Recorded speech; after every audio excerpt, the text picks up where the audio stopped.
మొదలెడదామా? చాలా రోజుల నుండి సరైన హిట్ కోసం ఎదురు చూస్తున్న సందీప్ కిషన్ ఎలాగైనా భైరవ్ కోన సినిమాతో హిట్ కొట్టాలని చూస్తున్నారు. విఐ ఆనంద్ దర్శకత్వంలో ఫాంటసీ అడ్వెంచర్ గా తెరకెక్కిన ఈ సినిమా యొక్క ప్రీమియర్స్ ముందుగానే వేశారు. మరి సందీప్ కిషన్ కోరుకున్న హిట్ ఈ సినిమాతో అందుకున్నాడో లేదో చూద్దాం.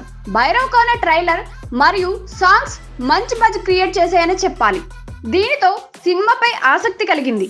ఇలాంటి అడ్వెంచర్ మూవీస్ కి గూస్ బంప్స్ ఎలిమెంట్స్ తో పాటుగా గ్రాఫిక్స్ అనేది ప్రధానం. ఈ రెండు విషయాల్లో ఈ సినిమా దాదాపుగా విజయం సాధించిందనే చెప్పాలి. గ్రాఫిక్స్ భారీ స్థాయిలో లేకపోయినా కానీ పర్వాలేదు అనిపించే స్థాయిలోనే ఉంది. ముఖ్యంగా సినిమా యొక్క ఇంటర్వెల్ బ్యాంక్ మాత్రం అదిరిపోయింది.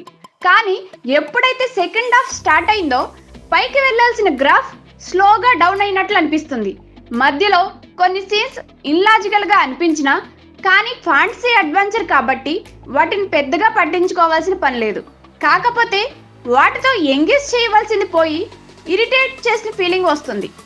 అయితే క్లైమాక్స్ కు వచ్చేసరికి సినిమాను ట్రాక్ ఎక్కించే ప్రయత్నం చేశారు.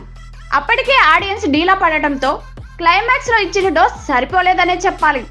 ఓవరాల్ గా interval bank, climax, graphic wise గా సినిమా పర్వాలేదనే చెప్పాలి.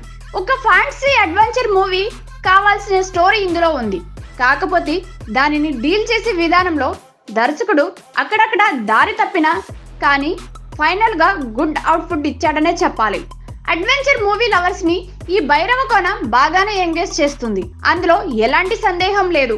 ఫ్యామిలీ ఆడియన్స్ కనెక్ట్ అయ్యే దానిని బట్టి ఈ సినిమా ఫైనాన్షియల్ గా హిట్ అనేది ఆధారపడి ఉంటుంది.